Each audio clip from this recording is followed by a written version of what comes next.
Forget everything you think you know about Project Freedom and what the United States just accomplished in the Strait of Hormuz. Because while the Pentagon is celebrating the successful transit of two American flag merchant vessels through that waterway, while President Trump is declaring victory over Iranian obstruction, and while the mainstream media is reporting this as proof that American naval power can restore freedom of navigation, there is a number that nobody is talking about with the honesty it deserves. 2,000 ships, 2,000 vessels carrying 20,000 sailors from dozens of nations have been trapped in the Persian Gulf since this war began on February 28th. And yesterday, with more than 15,000 American military personnel deployed, over a dozen warships positioned, and more than 100 aircraft providing support, the United States managed to move two of them. Two ships out of 2,000. That is not a solution. That is a demonstration of exactly how unsolvable this crisis actually is. Let me be absolutely clear about something before we go any further. I spent decades in military intelligence analyzing logistics, sustainability, and the mathematics of what it actually takes to accomplish large-scale operations under contested conditions. And what I am about to walk you through, the arithmetic of moving 2,000 ships through a choke point that Iran controls, is going to show you exactly why Project Freedom is not a viable path forward. It is an extraordinarily expensive publicity stunt that demonstrates American tactical capability while simultaneously proving American strategic irrelevance. Here are the numbers. Before this war started, approximately 100 to 120 ships per day transited the Strait of Hormuz. That was normal peacetime flow. Commercial shipping companies scheduled their routes. Insurance companies priced their coverage. And the global energy supply chain depended on that throughput as a foundational assumption. Since February 28th, when Iran effectively closed the strait in retaliation for the U.S.-Israeli strikes that killed Supreme Leader Ali Khamenei, commercial traffic has dropped to near zero. In the entire month of April, only 191 vessels managed to cross the strait, according to shipping data tracked by Lloyd's List Intelligence. That is not 191 per day. That is 191 for the entire month. Pre-war monthly traffic was approximately 3,000 vessels. The backlog is now 2,000 ships. Oil tankers carrying crude that was supposed to reach refineries in Asia. LNG carriers with liquefied natural gas destined for European markets. Bulk carriers loaded with fertilizer that farmers in Southeast Asia are waiting for. Container ships with manufactured goods. And 6 cruise ships that were in the Gulf when the war started and have been stuck there for over 2 months with passengers and crew aboard. Now, let me show you the mathematics that explains why moving 2 ships per day does not solve this problem. It makes it worse. If the United States maintains the operational tempo it demonstrated yesterday, moving 2 ships per day through the Strait of Hormuz under full military escort, clearing the backlog of 2,000 trapped vessels would require 1,000 days. That is 2 years and 9 months of continuous operations at the same resource commitment level that was deployed yesterday. More than 15,000 personnel, over a dozen warships, more than 100 aircraft, every single day for nearly 3 years. That is not operationally sustainable. The United States Navy does not have the resources to maintain that level of deployment in one theater while simultaneously meeting commitments in Europe, the Indo-Pacific, and everywhere else American forces are stationed. The personnel rotation cycles alone make it impossible. The wear on ships and aircraft operating at that tempo would be catastrophic. And the cost, tens of millions of dollars per day for nearly 3 years, is a budget commitment that no administration could sustain. But here is where the problem gets even worse. Because while the United States is trying to clear the existing backlog, new ships are arriving every day that need to transit the strait. Saudi Arabia, the UAE, Kuwait, Qatar, Iraq, all of these countries have ports on the Persian Gulf. Their economies depend on exporting oil and gas through the Strait of Hormuz. They cannot stop production for 3 years while the United States slowly escorts 2,000 trapped ships out of the Gulf. They need the strait open now for ongoing operations, not just for clearing the backlog. So the actual requirement is not 2,000 ships. The actual requirement is 2,000 ships plus every new vessel that arrives at a Persian Gulf port and needs to exit. At pre-war traffic levels, that was 100 to 120 ships per day. Even if current restrictions reduce that number significantly, you are still looking at dozens of ships per day that need transit. The backlog does not stay at 2,000. It grows every single day that the strait is not fully reopened. If you are watching this and you have not subscribed yet, do it now.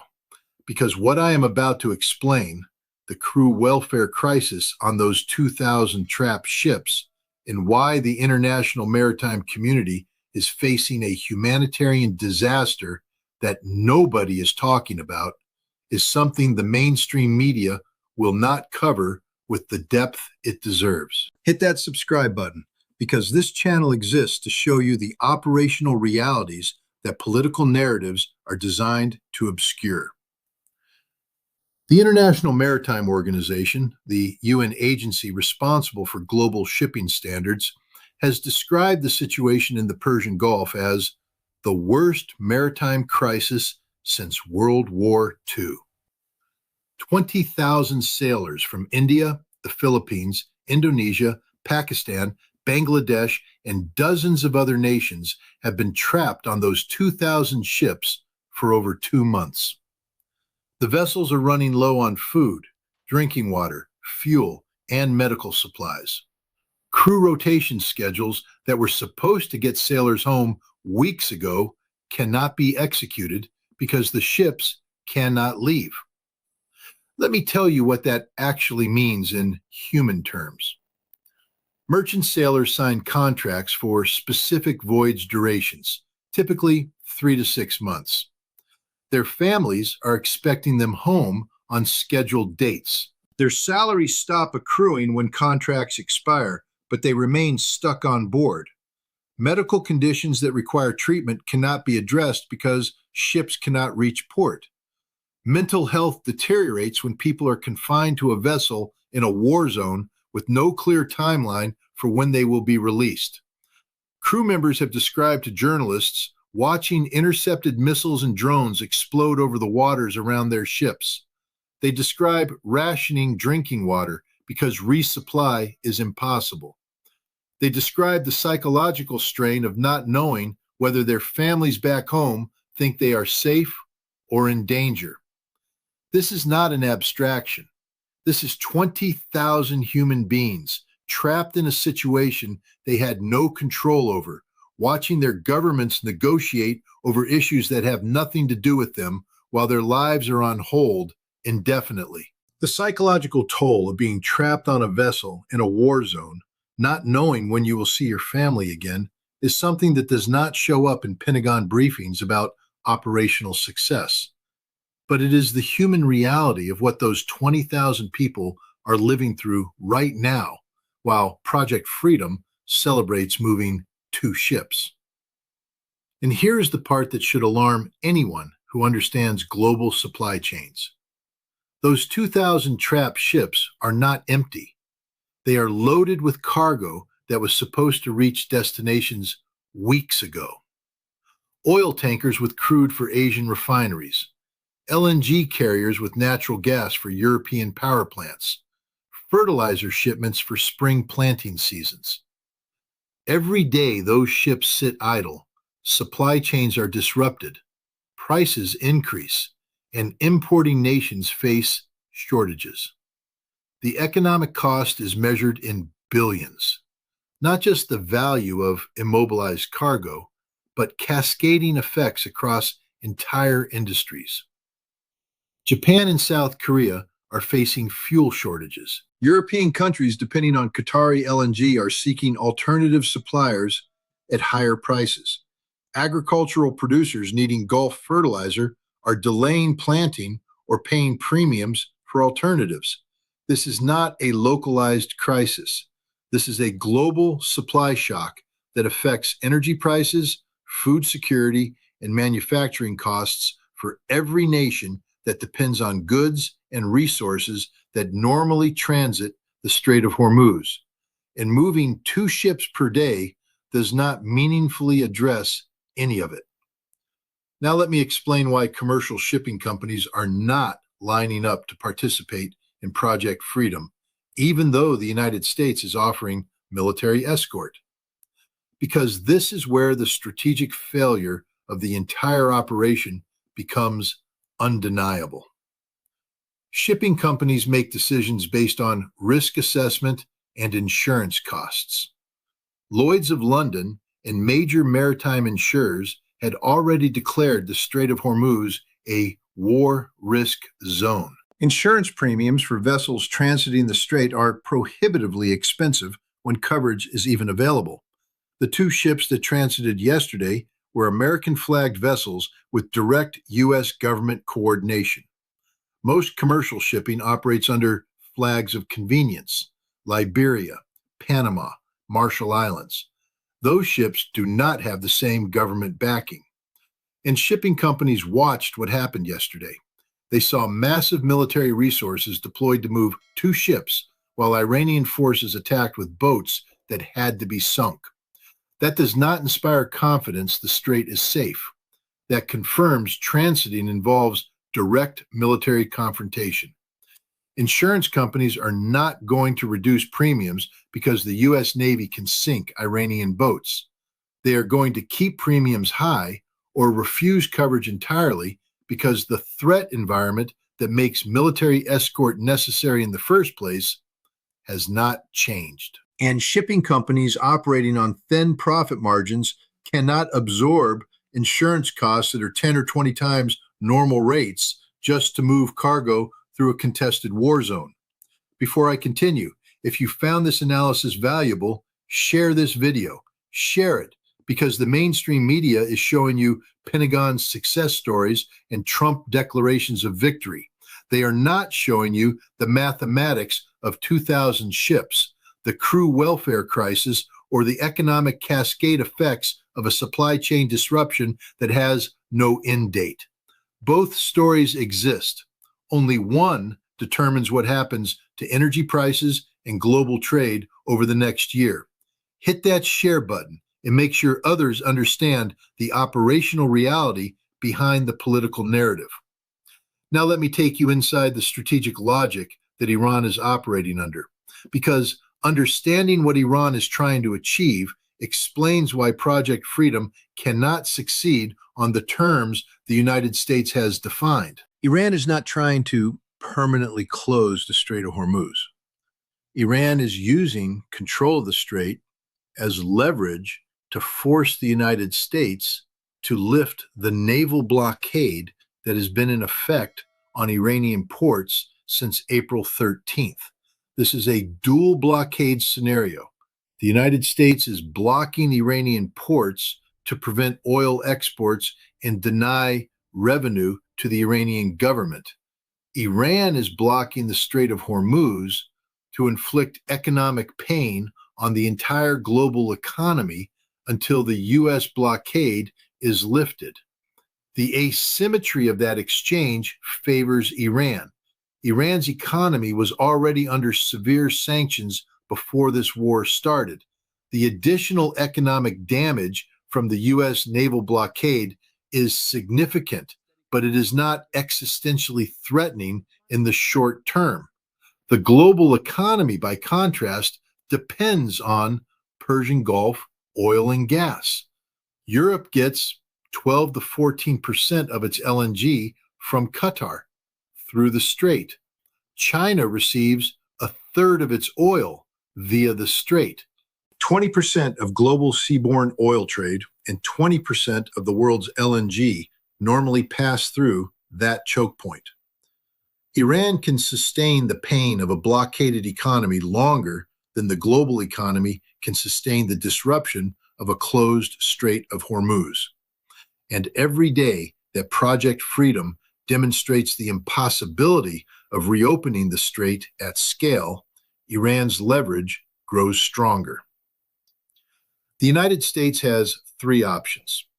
Option one, maintain Project Freedom at current operational tempo, moving 2 ships per day at a cost of tens of millions of dollars per day for the next 3 years, while the global supply chain crisis deepens. That is economically and operationally unsustainable. Option two, escalate militarily. Launch strikes against Iranian coastal defenses, attempt to destroy the missile batteries and naval infrastructure that allow Iran to contest the strait. That risks reigniting full-scale war, brings Hezbollah back into the fight in Lebanon, activates Iranian proxies across the region, and does not guarantee success because Iran's coastal defenses are distributed and hardened in mountain tunnel complexes that are extremely difficult to eliminate entirely. Option three, negotiate. Lift the U.S. naval blockade on Iranian ports in exchange for Iran reopening the Strait of Hormuz to commercial traffic. That is the only option that actually solves the problem for the 2,000 trapped ships and the global economy. It is also the option that requires the United States to concede that the leverage Iran gained by closing the strait outweighs the leverage the U.S. gained by blockading Iranian ports. President Trump has made it very clear that he views the naval blockade as essential pressure to force Iran into accepting terms favorable to the United States.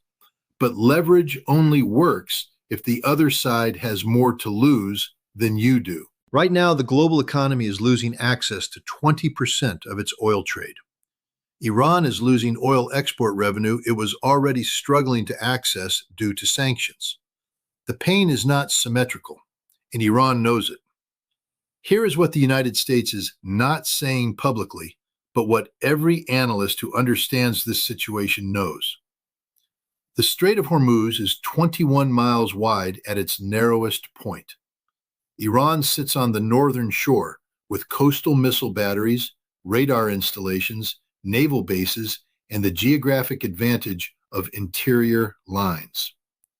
The United States, operating from the other side of the world, has to project power into that space, sustain it indefinitely, and convince commercial shipping that the protection provided is sufficient to justify the risk.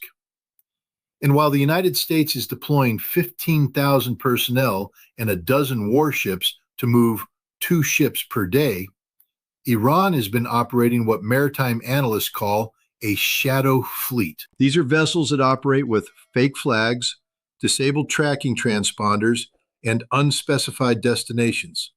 They navigate the strait successfully because they operate outside traditional maritime regulations and have coordination with Iranian authorities.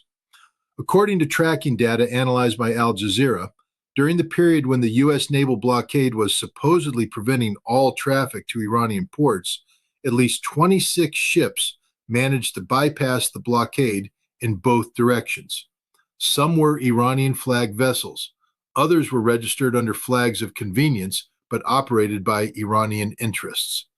They used tactics perfected over decades of sanctions evasion, turning off automatic identification systems, falsifying cargo manifests, and taking routes that avoided U.S. Navy patrol patterns. The existence of that shadow fleet tells you everything you need to know about who actually controls the Strait of Hormuz. It is not the nation with the most firepower. It is the nation with the geographic position and the operational experience to exploit that geography. That is an extraordinarily difficult problem, even without an adversary actively contesting it. With Iran demonstrating daily that it will attack vessels attempting to transit, it becomes functionally impossible at the scale required to restore pre-war shipping volumes.